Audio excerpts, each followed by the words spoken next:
Saya founder Syukria Craft.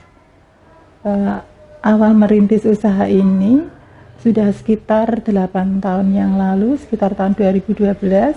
Waktu itu saya memang mempersiapkan untuk kegiatan saya menjelang pensiun. Waktu itu saya menjelang pensiun, saya menyiapkan kegiatan apa yang positif yang untuk bisa saya kerjakan nanti pada waktu pensiun.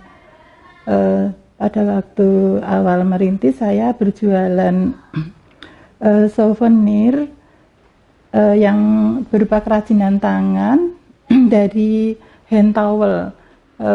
Produk-produknya seperti towel cake dan lain-lainnya. Kemudian pada tahun 2015 saya memasuki masa pensiun. Saya mengembangkan keterampilan saya dengan mengikuti beberapa kursus kerajinan tangan, diantaranya ada sulam pita, kemudian ada dekupas. Ternyata pada waktu kursus dekupas saya menemukan passion saya sangat menyenangi seni dekupas ini. Kemudian saya belajar terus, saya membeli alat-alat dekupas, kemudian saya belajar mendesain berbagai media, kemudian saya mengasah kemampuan saya. Kemudian setelah saya bisa menghasilkan seni dekupas yang agak lumayan, saya mengubah bisnis saya menjadi bukan lagi memproduksi towel cake, tetapi saya rubah menjadi berupa handicraft, anyaman pandan, kemudian yang dipercantik dengan dekupas. Kemudian seiring berjalannya waktu, berkembangnya usaha, saya tidak bisa menangani sendiri. Kemudian saya ada ide dari keluarga, kenapa tidak mengajak teman-teman ibu gitu. Terus saya menawarkan ke teman-teman saya, teman-teman kajian gitu.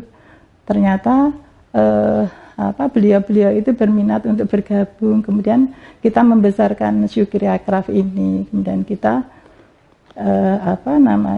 Syukria Craft sekarang jadi menyediakan berbagai macam handicraft dari anyaman pandan yang dipercantik dengan seni dekupas. Produk-produk saya berupa misalnya seperti fashion, kita ada seperti tas, seperti ini clutch untuk pesta, kelas pesta, kemudian ada handbag, ada produk-produk untuk interior seperti tempat tisu, tempat air mineral, kemudian produk-produk untuk souvenir seperti ada pos, ada kipas, ada tempat pensil, dan masih banyak lagi. Saya menjual produk secara online dan offline. Untuk online, kami mempunyai Instagram @dekupascraft.syukria. Kemudian juga melalui Facebook jualan orang Semarang atau Facebooknya teman-teman, Facebook yang grup jualan orang ini Pak, jualan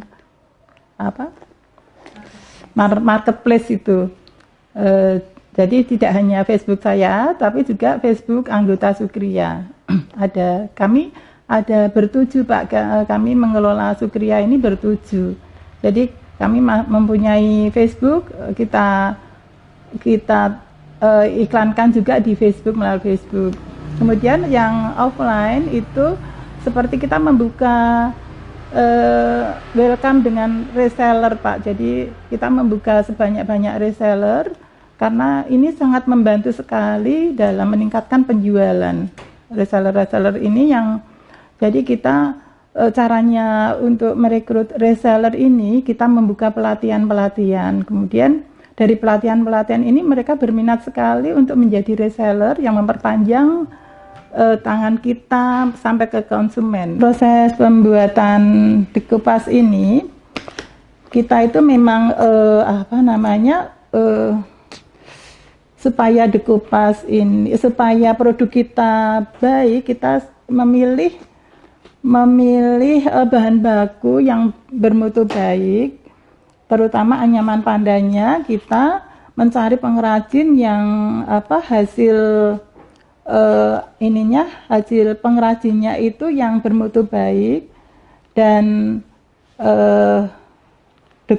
untuk dekupasnya kita juga memilih napkin yang dari Eropa yang bermutu baik. Kemudian untuk lem juga begitu, kita memilih lem dan varnish yang ramah lingkungan, bukan bahan yang dibuat dari kimia. Jadi kita memang menjaga mutu. Kalau varnish dan lemnya yang baik akan menjaga menjaga keawetan dari anyaman ini juga.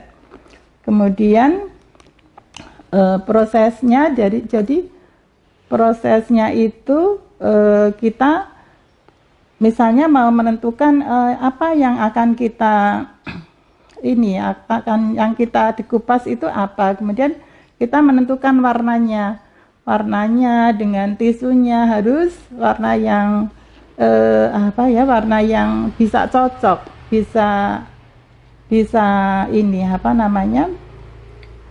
bisa serasi warnanya. Jadi pertama-tama kita menentukan desainnya dulu.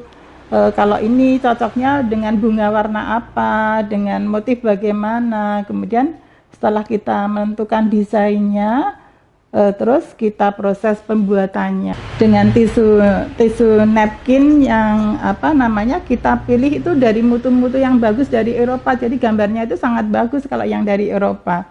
Kemudian setelah kita gunting polanya yang akan ditempel ke media, kita gunting, kemudian kita tempel dengan lem khusus. Setelah ditempel dengan lem yang rapi, kemudian proses terakhirnya di varnish. Di varnish ini juga kami tidak hanya satu kali varnish. Jadi untuk melindungi anyaman ini kita perlu sampai 3 kali proses varnish. Jadi memang kita menjaga mutu supaya sampai di konsumen itu hasil produk kita itu awet, jadi konsumen juga puas. Suka duka tentunya harus kita lewati suka duka itu, terutama pada awal-awal mendirikan usaha, karena kita harus berjibaku mencari bahan baku. Di sini kita menggunakan anyaman pandan, jadi kita harus mencari pengrajin yang betul-betul karyanya bagus, kemudian bahan anyamannya juga yang bagus, yang kualitasnya bagus.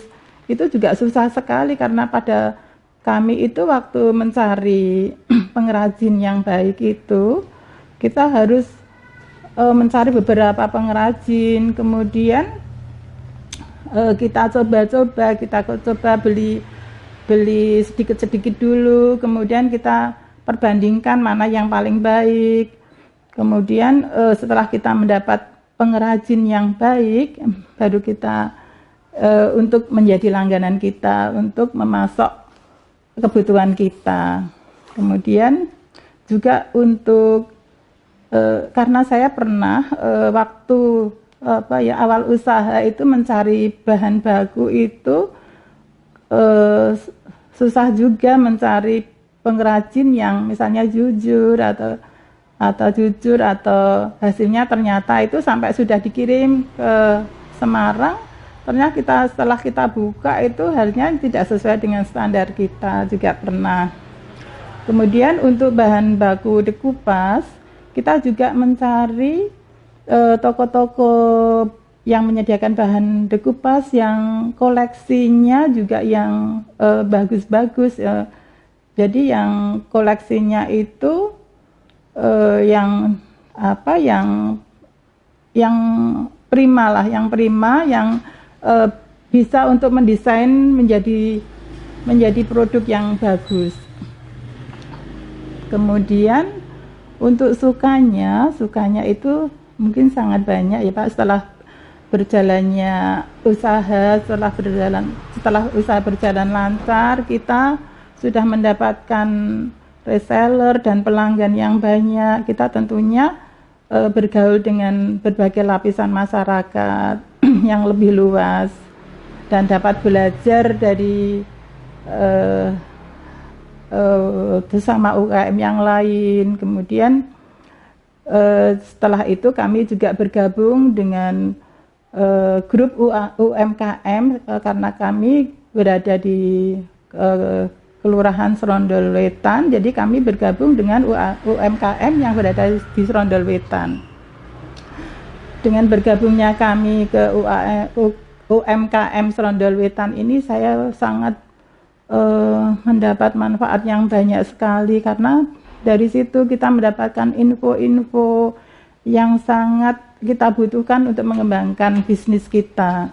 Seperti misalnya info-info adanya bazar, kemudian adanya pelatihan-pelatihan yang sangat menambah kemanfaatkan dalam mengembangkan usaha kita. Seperti kemarin ada penawaran mengikuti kursus online seperti Pixel Lab, itu sangat bermanfaat sekali karena kita jadi bisa mengelola gambar-gambar yang akan dipasang di Instagram dengan baik. Jadi Instagram kita bisa terkelola dengan baik dan menjadi lebih keren.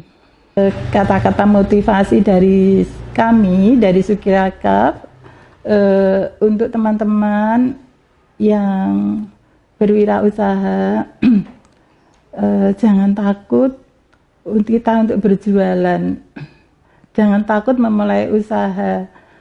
Carilah usaha yang sesuai dengan passion kita, karena kalau sesuai dengan passion kita, kita akan mengerjakannya dengan senang hati, dengan cinta. Jadi akan menghasilkan produk yang menghasilkan produk yang berkualitas yang baik. Jangan takut berjualan, jangan takut kalau tidak ada pembeli, karena pembeli itu bukan kita yang menggerakkan, pembeli itu yang menggerakkan itu Allah. Jadi kita nggak usah takut kalau kita nggak ada pembeli.